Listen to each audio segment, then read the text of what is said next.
partie, les dons de puissance. Les dons de puissance, nous avons commencé avec les dons de la foi. J'ai expliqué avec les dons de la foi. Et après, nous avons parlé avec les dons de la guérison, l'avant-hier. Car on a touché sur ce qui concerne la guérison. Et j'ai parlé beaucoup de choses.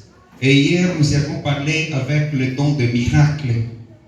Aujourd'hui, je vais booster avec les dons de miracle. Et puis, nous allons entamer la troisième partie, les dons d'inspiration.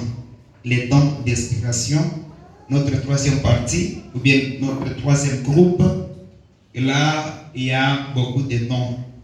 Alors, je dis hier que le miracle, c'est un fait extraordinaire qui dépasse l'entendement humain et qui va au-delà de l'impossible. C'est ainsi que j'ai donné quelques exemples hier. Et parmi ces exemples, vous y étiez d'accord avec nous. Je vais vous donner quelques exemples. Si vous prenez le livre de Rois, le 2 Rois, deuxième Roi, chapitre 6, verset 1 à 6, c'est l'histoire d'Élisée le prophète. Élisée le prophète, il avait ses disciples, ou bien il y a un adage chrétien, un adage qu'on utilise, on disait le fils du prophète. Hein? C'est un langage prophétique. On peut dire le fils des prophètes, ce ne sont pas des enfants, ce sont des adultes, mais ils sont à l'école des prophètes. Vous me comprenez là-bas? Alors soudain, ils ont compris que l'endroit où ils s'étaient nés, l'endroit était devenu trop petit, trop serrante. Cependant qu'ils étaient nombreux. L'un à l'autre, ils se sont dit que allons couper des arbres, de bois, et venons pour élargir l'espace. Je ne sais pas si vous me comprenez là-bas. Amen. Est-ce que vous me comprenez? Alors, lorsqu'ils sont partis pour couper les arbres, bien le bois, j'ai vite estimé que cet endroit-là, c'était au bord d'une rivière. Et il y avait l'un parmi eux qui est allé demander la hache. Donc il a emprunté la hache d'une personne, d'un voisin, c'est pas qui que ce soit. Lorsqu'ils ont emprunté les outils, les instruments, la Bible dit, en coupant les arbres, juste quand il a coupé, la hache s'est détachée de la manche et ça a été tombé dans la rivière. Vous connaissez cette histoire? Qu'est-ce que la Bible dit là-bas? La personne commence à se plaindre qu'il vient de perdre la hache d'autrui. Alors que la hache a été empruntée, il fallait rembourser la hache d'autrui. C'est alors qu'ils ont informé l'homme de Dieu Élisée. Élisée est allé couper aussi, c'est là où il y a le miracle. Élisée est allé couper un morceau de bois. Les Asaf chantent souvent ces cantiques-là, il est allé couper un morceau de bois et il a demandé, c'est à quel endroit où la hache a été tombée, a été submergée. Le fils des prophètes lui a indiqué, c'est à cet endroit. Il a pris jusqu'au-dessus. D'abord, nous allons comprendre une chose. La hache, c'est un instrument de fer. La hache est différente d'un papier ou bien d'une plastique. La hache, c'est un instrument de fer. Est-ce que le fer, c'est quelque chose qui pèse? Est-ce que ça peut surnager? C'est une question que je pose. La réponse est non. Bien évidemment.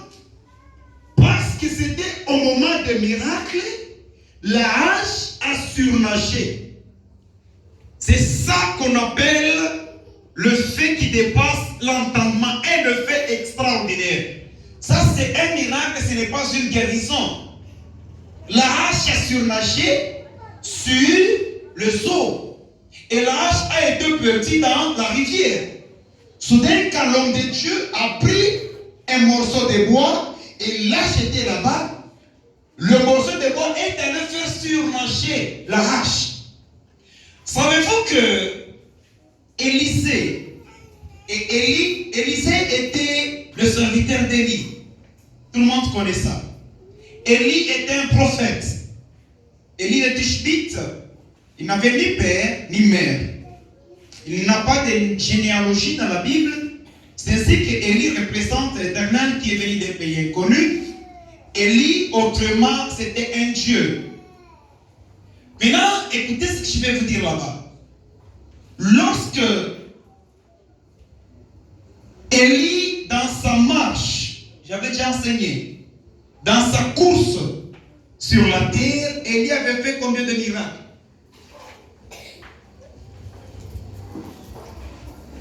La Marie? Pas qu'elle est à votre boule. Jesus Christ. Élie avait fait combien de miracles? Mathilda, vous avez la réponse? Aucune idée. Il n'y a personne qui peut tenter. Oui, frère Gamaliel. Il y avait fait combien de miracles? Beaucoup. Combien? 3. Ok, cher serviteur. 7 miracles. Un jour, je reviendrai encore. Vous allez jeter la langue le chat. Ok, allons-y. Élie avait fait 7 miracles. Entre autres, vous connaissez, il a fait jaillir du haut du ciel le feu à la vie de toutes les 850 prophètes. Le 400 dons de Baal et le 450 d'Astarté que vous connaissez. Élie avait produit plusieurs miracles, d'où on ne peut pas vous donner ça parce que nous n'avons pas le temps. Mais Élisée a demandé dans le jardin de Gethsémani. C'était qui? C'était Jésus, ce n'était pas Christ. Christ, sa volonté était de venir sur la terre et d'être sacrifié pour l'humanité. Mais Jésus a eu peur parce que ce n'était pas sa mission. Jesus. La chair s'oppose à l'esprit. C'est pourquoi la chair s'est opposée à Christ. A voulu faire échapper Christ à sa mission.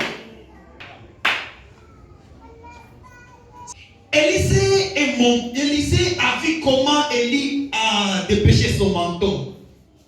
Il a récupéré le manteau comme les disciples. Ils étaient dans les Actes des Apôtres, chapitre 2, le verset 1 jusqu'à 6, dans la chambre haute, qu'on appelle Hyperum. Lorsqu'ils furent là-bas, ils ont trouvé aussi l'occasion de trouver le manteau d'Élie. C'était le Saint-Esprit. En quittant la chambre haute, c'est comme Élisée qui quitte l'endroit où ils se sont séparés avec Élie. Il a le premier miracle qu'Élisée a fait, il a divisé l'eau en 2 parties qu'on appelle Jourdain. Est-ce qu'on peut dire Jourdain? Dites à votre voisin Jourdain. Élie a fendu l'eau. Élisée a fendu l'eau en 2 parties. Là, c'est là que nous comprenons que chaque homme de Dieu a son origine. Moi, je suis venu de quelque part. Dieu m'a fait engendrer aussi mes fils. S'il veut travailler, il va parler le Dieu d'Élie. C'est ainsi que quand on allait rencontrer Élisée devant Jourdain, il n'a pas dit que j'ai maintenant la puissance, mais il a utilisé le nom d'Élie. Il a dit, vous avez dit là-bas, qu'est-ce qu'il a dit? Où est le Dieu d'Élie? Il a juste serré dans sa main le manteau d'Élie et il a frappé sur la rivière. La rivière se fendit en 2. Et la Bible dit, il a trouvé un chemin. Quand il est entré maintenant en Jéricho, ça c'était le premier miracle d'Élisée. Le deuxième miracle en Jéricho, il a croisé les femmes. Quelqu'un peut dire les femmes. encore les femmes. Il a croisé les femmes qui venaient l'accueillir avec joie. Il les a posé la question, comment allez-vous? La réponse, nous sommes bien, maître, sauf l'eau de la ville est amère. Ça provoque des avortements et la terre est stérile.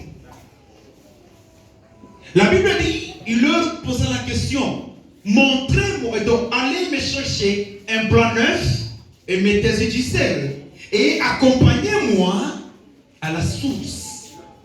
C'est là où se fit le deuxième miracle d'Élisée. Il les a accompagnés jusqu'à la source. Vous connaissez ce miracle? Le miracle, c'est des choses impossibles dans le possible. Jesus Christ. L'impossible dans le possible, c'est ça le miracle. Je ne sais pas qui, c'est qui, Maman Lekeu, elle est où? Tu as ronflé la nuit? Donc, le miracle peut engendrer la guérison. Le miracle a corrigé les erreurs qui étaient dans. Il y a aussi quelqu'un qui ronfle. Parmi nous. N'ayez pas honte, c'est facile. Maintenant, écoutez. Écoutez-moi là-bas. Le deuxième miracle, Élisée a pris le plat neuf. Il a pris du sel, il a jeté sur la source. La source est devenue saine sur la parole d'Élisée. Il dit, sur ma parole, j'assainis ses eaux. Le miracle poursuit l'homme qui produit le miracle. Ne dites pas que c'est Dieu qui opère le miracle seulement. Non, Dieu fait le miracle au moins de ses serviteurs. Sur mon parole, c'est possible que tu es malade, tu viens, on te gifle, tu récoltes le miracle. Jesus Christ. Amen. C'est possible que tu as dans ta marmite, tu as les sommets. Mais, juste en regardant comme ça, c'est les sommets. Mais on proclame, dès maintenant, le sommet sera transformé dans la bouche à la viande rôtie. Ça, c'est pas la sorcellerie, c'est le miracle. C'est possible. L'impossible dans l'impossible, c'est le miracle. Est-ce qu'on peut acclamer le Seigneur?